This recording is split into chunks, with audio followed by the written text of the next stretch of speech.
Hi guys, तो हम हमारे लॉजिकल रीजनिंग के डे 22 पर आ गए हैं एंड आई होप कि अगर आप अच्छे से पजल्स 21 जो मैं 21 पजल शेयर कर चुकी हूँ वो अगर आपने कर लिया है देन आई होप कि आप कंफर्टेबल हो चुके हो अभी तक पजल्स के सेक्शन में, एटलीस्ट उतने कि अब आपको डर नहीं लगता पजल्स से।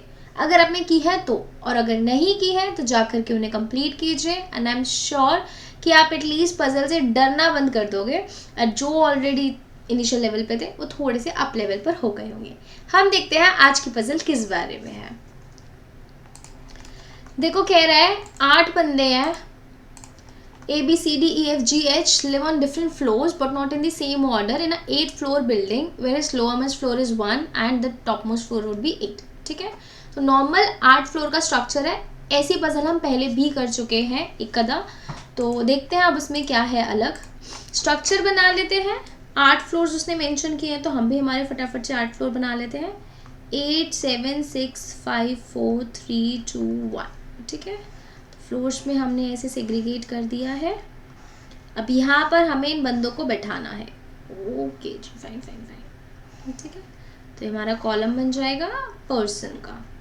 केस जितने होंगे हम उतने ही हम यहाँ पर बना लेंगे। ठीक है, कह रहा है A lives an even number floor over floor 5।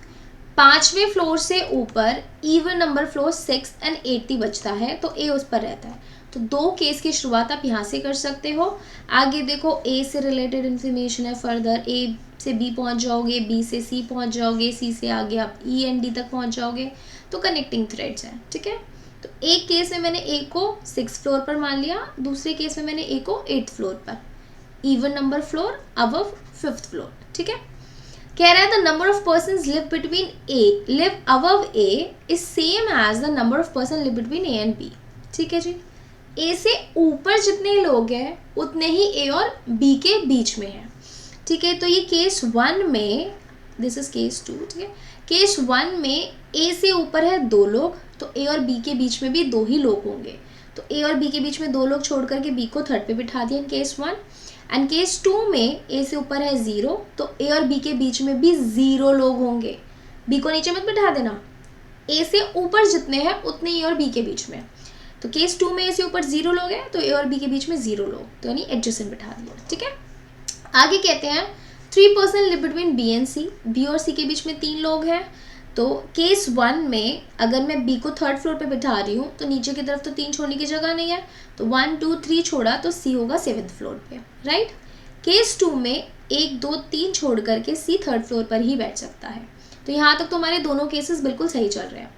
आगे कहता है the number of person live below C is twice the number of person live between E and D who is below ई।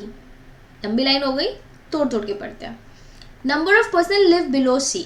ठीक है, पहले केस 1 में देखते हैं। केस 1 में सी से नीचे कितने लोग हैं? 6 लोग हैं। सी 7 पर है तो सी से नीचे 6 लोग हैं। दिस 6 इज ट्वाइस, डबल है। किसका डबल है? Number of person live between E and D. E और डी के बीच में जितने भी लोग हैं उसका डबल है। तो ये डबल किसका है? 3 का ना, 6 3 का डबल है, विच मीन्स ई और डी के बीच में 3 लोग हैं। समझ आई बात? ई और डी के बीच में 3 लोग हैं, तभी तो ये बोल रहा है ई और डी के बीच में जितने लोग हैं उससे डबल सी से नीचे हैं। तो 3 का डबल 6, 6 से नीचे, सी से नीचे 6 लोग इन केस 1। ठीक है, हु इज बिलो ई, ये हु किसके लिए? नियरेस्ट सब्जेक्ट के लिए, डी के लिए। तो डी इज बिलो ई, ऐसे कुछ कह रहा है। तो अगर ई को 8 पर रखते तो 1 2 3 छोड़ करके डी 4th पर आ जाता है। ई को 5th पर रखते तो 1 2 3 छोड़ करके डी 1st पर आ जाता है। तो केस 1 में तो 2 केसेस है।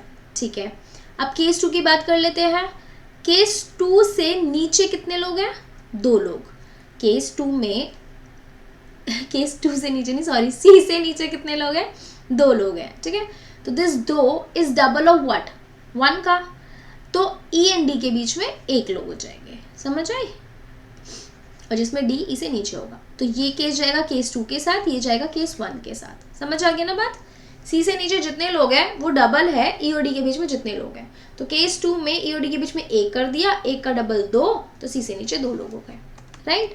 तो केस 2 में भी काफ़ी केसेस अभी बन रहे हैं, मतलब 2 केस तो बन ही जाएंगे आराम से, ईडी के बीच में एक छोड़ करके, और केस 2 में भी 2 केस बन रहे हैं। तो आगे इन्फॉर्मेशन देख लेते हैं, कुछ और मिल जाती है। तो कह रहा है 1 floor gap is between F and G lives below both F and H. ठीक है जी, जी जो है दोनों के से ही नीचे रहता है, एफ और एच से, एंड एफ और जी के बीच में एक फ्लोर का गैप है।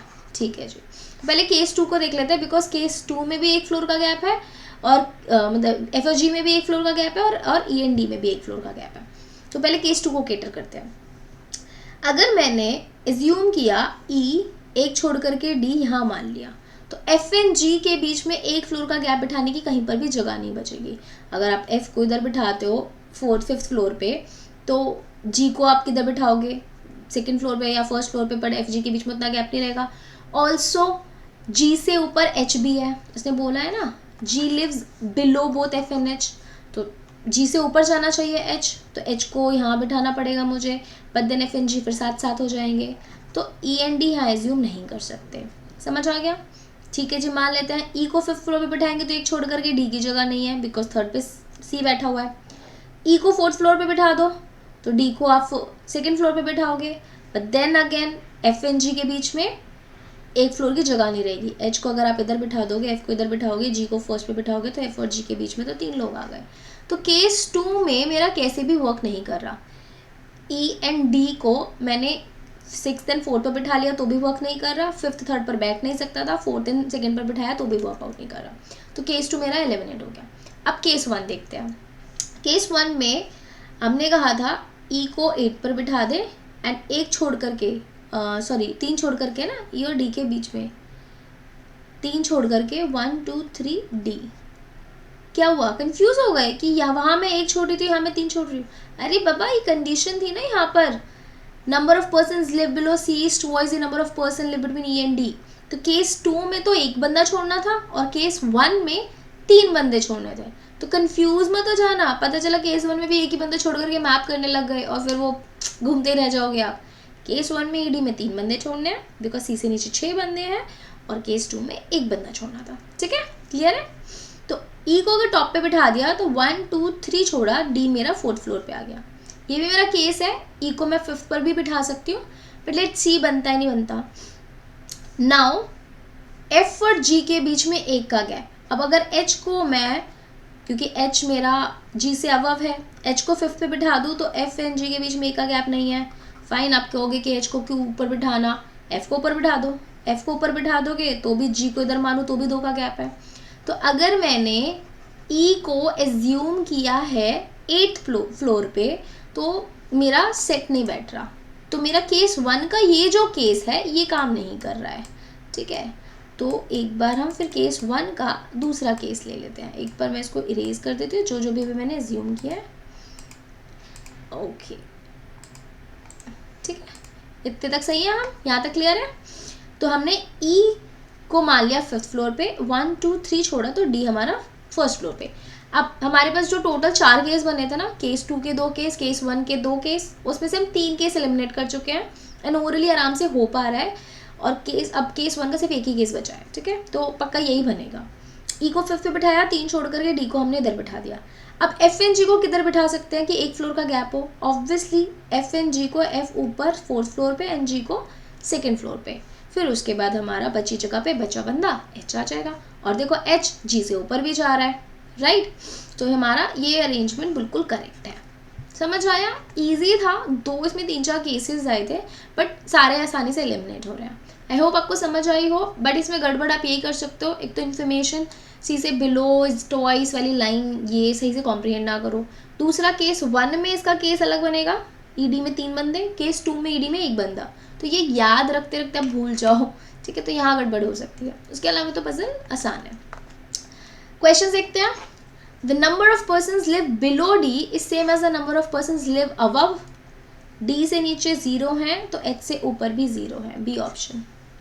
Four of the following five are similar in certain manner, dissimilar, यानी odd one out निकालना है। ठीक है, H A H D C E, H और A में एक फ्लोर का गैप है, H और D में तो एक 8 पर एक 1st पर काफ़ी गैप है, C E में एक फ्लोर का गैप है, F G E B F and G में भी एक फ्लोर का गैप है, ई और बी में भी एक फ्लोर का गैप है, तो एच एंड डी। ये तो खैर सेकेंड ऑप्शन देखते ही समझ आ रहा था कि अजीब सा ही था। If all the person arrange alphabetically from floor 8 to floor 1 and how many person remain unchanged. Floor 8 से फ्लोर 1, तो फ्लोर 8 पर A B C D E F G H कौन सेम है, जी सेम है, बाकी तो सारे चेंज हो गए, राइट। तो ओनली 1। क्वेश्चन समझ आया, कितने अनचेंज्ड रहेंगे, जी की पोजीशन सेम रही, बाकी सबकी पोजीशन चेंज हो गई। अभी फ्लोर 8 to 1 करना जरूरी है, 1 to 8 मत कर देना, ठीक है। Which of the statement is are correct, C is below A, no C was above A, है ना, सी इज अबव ए, सी 7 पर है और ए 6 पर था। डी पॉइंट कहता है B lives an odd number floor, yes B is on 3rd floor, तो ये पॉइंट तो ठीक है, ये पॉइंट ठीक है, तो यही आंसर है, बिकॉज ऑल आर करेक्ट तो गलत हो जाएगा, बिकॉज ए का इनकरेक्ट है, ए इनकरेक्ट होते ही ए ऑप्शन भी इनकरेक्ट हो गया। चाहो तो देख लो बी एंड सी ऑप्शन भी वेरीफाई करना है, तो F and B doesn't live on adjacent floors, F और B live on adjacent floors, वो डजंट कह रहा है, तो इनकरेक्ट हो गया। G lives below D, G D से नीचे रहता है, नो जी डी से ऊपर रहता है, तो ये भी इनकरेक्ट है, राइट, क्लियर हो गया। The last question, how many persons live between C and G, C और जी के बीच में कितने लोग हैं, देखो सी 7th पर है, जी है 2nd पर, तो 1 2 3 4 4 लोग रहते हैं सी और जी के बीच में, 4, यानी C option is correct answer. तो पजल के क्वेश्चंस तो बहुत ही आसान है, सीधे हैं, डायरेक्ट है, ठीक है, बट हाँ थोड़ी छोटी गलती हो सकती है, जैसे dissimilar, unchanged, floor 8 to 1 correct है कि इनकरेक्ट है, तो ये छोटी गलतियाँ भी हो सकती हैं, होने को तो केयरलेस मिस्टेक होती है, बाकी पजल में कुछ भी नहीं है। आई होप आपको आज की पजल समझ आई हो एंड कोई कन्फ्यूजन नहीं है। कुछ भी कन्फ्यूजन हो रहा है पजल में तो प्लीज़ मुझे कमेंट में लिख करके बताइए आपको किस पजल का कौन सा पॉइंट समझ नहीं आ रहा है, मैं वो पॉइंट है जो या पजल है दोबारा एक्सप्लेन कर दूँगी। और अगर आपको लग रहा है कि ये वाली पजल थोड़ी मुझे आपको समझने में दिक्कत आई, आपकी कोई रिसेंटली पेपर में आई है, तो अभी आप पोस्ट कर सकते हो इन सम फॉर्म, इमेज की फॉर्म में, अगर कॉमेंट में लेता है तो मैं वो वाली पजल भी आपको सॉल्व करके बता दूँगी। चलिए मिलेंगे हम नेक्स्ट वीडियो में। एंड जाते जाते अगेन, अगर आप एनरोल करना चाहते हैं हमारे बैचेस में, अभी भी एनरोलमेंट स्टार्ट है, हमारे अभी भी काफ़ी कॉल्स आ रहे हैं ऑनलाइन बैचेस के लिए, तो अगर आप भी उसका पार्ट बनना चाहते हैं तो हमें कांटेक्ट कर सकते हैं। जो हमारी क्लासेस होंगी कैट जैट स्टैप या MBA एंट्रेंस एग्जाम्स की बोल लीजिए, वो नाइट के टाइम पर होंगी, सो दैट जितने भी वर्किंग प्रोफेशनल्स हैं या कॉलेज स्टूडेंट्स भी हैं, दिन के टाइम पर उनको टाइम नहीं होता है, तो वह रात में अपने आराम से पढ़ सकते हैं तसल्ली से, उनको टेंशन लेने की ज़रूरत नहीं है, ठीक है। एंड चार्जेस भी काफ़ी हमने नॉमिनल रखे हैं, ऐसा नहीं है कि बहुत टू मच प्राइस है, तो आप हमें कांटेक्ट करके पूछ सकते हैं। मिलेंगे नेक्स्ट वीडियो में, till then bye bye, take care, keep self facing yourself and काफ़ी सारा पढ़ते रहिए, बट इसी के साथ साथ अपनी तबीयत का ध्यान रखिए। मौसम बदल रहा है, हवाएं तेज़ चल रही है, कहीं कहीं पर बर्फ़ गिर रही है, तो काफ़ी लोग बीमार पड़ रहे हैं, वायरल हो रहा है। Take care of yourself, bye bye.